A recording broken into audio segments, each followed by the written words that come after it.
तो कैसे हो भाई लोग। आज मैं एक नया मांगो एक्सप्लेन करने वाला हूँ। ये काफ़ी फ़नी है और काफ़ी ज़्यादा मज़ेदार है, तो अंत तक बने रहे। तो हमें चैप्टर के स्टार्टिंग में अजूरा स्पिरिट सेक्ट नाम के एक सेक्ट को दिखाया जाता है, जहाँ पे सेक्ट के सभी लोग इकट्ठे हुए होते हैं। वही एक ओल्ड मैन कहता है कि मुझे कुछ दिन पहले अपने सेक्ट के फाउंडर का सपना आया था। उन्होंने कहा था कि एक अपर यलम का दाऊजी लोअर यलम में कल्टीवेट करने के लिए आएगा। उन्होंने मुझे अपर यलम के दाऊजी को केयर करने के लिए कहा है। हाँ, शायद से यही टाइम है उसके आने का। फिर उसी टाइम वो सब लोग सूख जाते हैं और कहते हैं हम लोग दाऊजी को लोअर रियलम से वेलकम करना चाहते हैं। फिर उसी समय उस पोर्टल से एक पेड़ बाहर निकलता है। वो लोटस के फूलों के सीढ़ियों पर सड़ते हुए नीचे आ रहा था। फिर हमें उसका चेहरा क्लियर तरीके से दिखाया जाता है। यही है हमारा एमसी। फिर हमारे एमसी का सिस्टम का नोटिफिकेशन आता है। वहाँ पे लिखा हुआ था कि तुम अभी ट्रेवर्स गेट से निकले हुए हो और अजूरा स्पिरिट चेक का वेलकम मिला है तुम्हें और तुम्हारा हार्ट अब कंटेंट से फिल हो चुका है।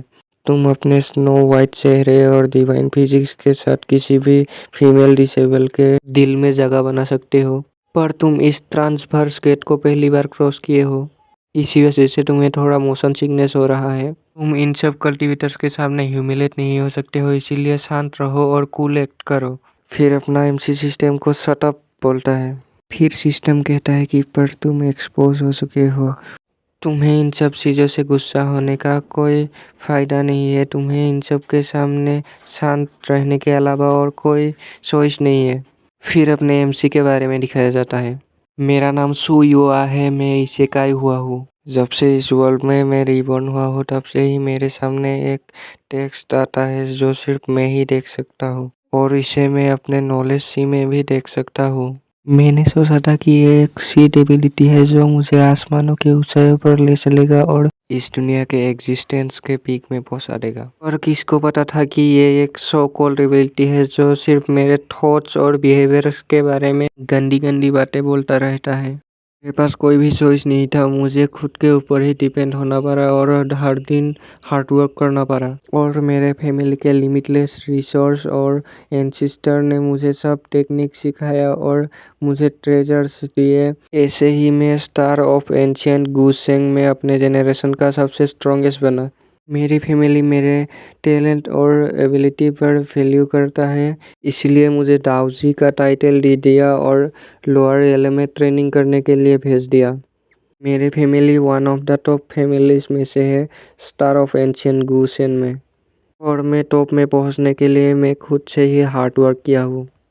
फिर अपने एमसी को सिस्टम का इतना सारा नोटिफिकेशन आ जाता है जहाँ पे लिखा हुआ था कि तुम अपने पास्ट को सोचने के लिए इस ट्रांसफर गेट के सामने खड़े हुए हो और एक सेमलेस बिलीफ कि तुम अपने हार्डवर्क से दाऊजी का टाइटल लिए हो। पता नहीं है क्या तुम्हारा बाप फैमिली का लॉर्ड होने के बाद भी सभी एल्डर्स को मारना पड़ा तुम्हें दाऊजी बनाने के लिए। तुम्हारा एंसिस्टर वरीड है कि तुम एल्डर्स का एडवांटेज लेके इसे एक एक्सक्यूज की तरह यूज करके लोअर रिलम में चले गए हो। हमारे एमसी का कुछ इस तरीके का रिएक्शन दिखाया जाता है। फिर हमें सभी लोगों को झुके हुए दिखाया जाता है और ये बुढ़ा सोच रहा होता है कि ये दाऊजी इतने टाइम से क्यों कुछ नहीं कह रहा है, ये क्या हमारे वेलकम सेरेमनी से अनहैप्पी है। मैंने दाऊजी के कैपेबिलिटी के रूमर्स के बारे में सुना था कि वो काउंटलेस ट्रेजर्स को पोजेस करता है। क्या वो सच में अनहैप्पी है? वो मेरे अजूरा स्पिरिट सेक्ट को एक चुटकी में ख़त्म कर सकता है। फिर हमारा एमसी बोलता है कि इट इज़। फिर वो बुढ़ा अपना सांस छोड़ता है और बुढ़ा और दो बंदे उसके साथ एमसी के सामने आ जाते हैं। सुदाओजी, हम कूलिंग सेट आपके आने का इंतज़ार कर रहे थे। हम आपके रहने के लिए एक जगह प्रिपेयर करके रखे हैं, मेरे साथ चलो। फिर अपना एमसी सोचता है कि मैं ट्रांसफ़र गेट से निकलने के बाद अब भी थोड़ा सा अनकम्फर्टेबल महसूस कर रहा हूँ, थोड़ा सा रेस्ट कर लेना ही अच्छा होगा। फिर अपना एमसी उनके साथ चला जाता है। हालांकि ट्रांसफर गेट में प्रोटेक्शन भी थी, ये फील रियलम्स को क्रॉस करने का और अपने कल्टीवेशन में सील लग जाने का, ये काफ़ी ज़्यादा अनकंफर्टेबल है। इस रियलम में हाईएस्ट कल्टीवेशन का पोटेंशियल ओरिजिन गॉड रियलम का है। यहाँ के लोग एक बार वहाँ तक ब्रेक थ्रो करने के बाद बात के इम्प्रूवमेंट के लिए रियलम्स को क्रॉस कर जाते हैं। इस टाइवी स्टार में आने के बाद मेरी कल्टीवेशन सप्रेस होकर पीक ओरिजिन गोद्रेल में पहुंच चुकी है, पर फिर भी मैं इस वर्ल्ड को टेक ओवर कर सकता हूँ।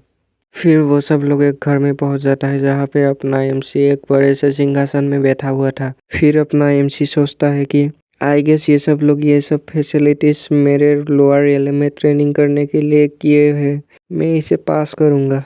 फिर हमें उस बुढ़े को कुछ इस तरीके के फूलों के पत्ते को साए में डालते हुए दिखाया जाता है। फिर वो बुढ़ा बोलता है कि सुदाओ जी, ये तुम्हारा फर्स्ट टाइम है आजुरा स्पिरिट चेक में आने का। मैं तुम्हें पक्का कह सकता हूँ कि तुम्हें यहाँ अडेप्ट करने के लिए ट्रबल्स को फेस करना पड़ रहा है। फिर वो बुढ़ा अपने एमसी की तरफ साइकिक अप को फेस के कहता है कि क्या मैं तुम्हें एक लेडी रिकमेंड करूँ जो तुम्हें हर टाइम सर्विस करेगा। फिर अपना एमसी साइकिक अप को पीते हुए कहता है कि नो थैंक्स। फिर अपना सिस्टम का नोटिफिकेशन आता है जहाँ पे लिखा हुआ था कि सुनो ना, तुम्हें ये सेन एक सर्विस गर्ल रिकमेंड करना चाहता है और तुम इस ऑफर को रिजेक्ट करना चाहते हो, पर बाद में पता चलेगा कि इस लड़की के पास एक स्पेशल आइडेंटिटी है। फिर हमें कुछ हिंट्स को दिखाया जाता है। Hint number 1 cost 1 villain point, hint number 2 cost 5 villain point, hint number 3 cost 10 villain point. फिर अपना एमसी सोचता है कि विलन पॉइंट्स, हिंट्स, ये सब क्या चीज़ है। इस भाषणबाज में पिछले 20 सालों से आज पहली बार ऐसे चेंजेस हुए हैं। फिर अपने सिस्टम के नोटिफिकेशन में लिखा हुआ था कि तुम अभी कंफ्यूज हो विलन पॉइंट और हिंट्स को देखने के बाद। तुम सोच रहे हो कि पिछले 20 सालों में से ऐसा कभी भी नहीं हुआ। ये सिस्टम सिर्फ सीजन 1 पास में होने से ही अपेयर होता है। सीजन 1, एक सेकेंड, मेरे पास ये वियर्ड इंटरनल भाषणबाज की एबिलिटी है और मैं रिबॉर्न हुआ हूँ। अगर मैं एक सीजन 1 नहीं हो तो फिर तो मैं क्या एक विलन हूँ। आफ्टर रियलाइजिंग कि तुम एक प्रोटैगनिस्ट नहीं हो, ये थोड़ा सा डिसअपॉइंटमेंट वाली बात है। सीजन 1 को हेवन फेवर करता है पर तुम एक विलन हो।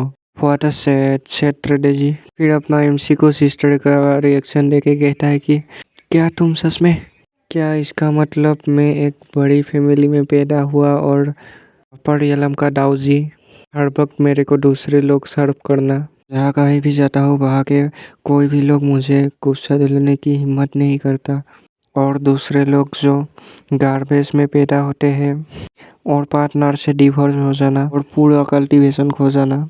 और मेरे बारे में, मैं एक दाऊजी हूँ जो कि एक इनक्रेडिबल फैमिली में पैदा हुआ। मुझे किसी भी चीज़ का चिंता लेने की कोई ज़रूरत नहीं।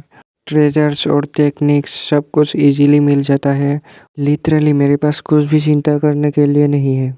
इस तरीके के स्क्रिप्ट के साथ मैं जल्दी ही एक स्पॉइल्ड रिच किड बन जाऊंगा।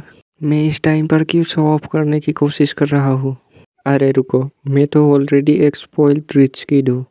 और क्योंकि मैं इस स्टोरी का विलन हूँ तो नेचुरली मेरे पास एक स्ट्रॉन्ग सेटिंग्स या तो एक स्ट्रॉन्ग बैकग्राउंड होना चाहिए। सब कुछ एकदम स्मूथ चल रहा है मेरे लिए। मैं मेन प्रोटैगनिस्ट का स्टेपिंग स्टोन हूँ।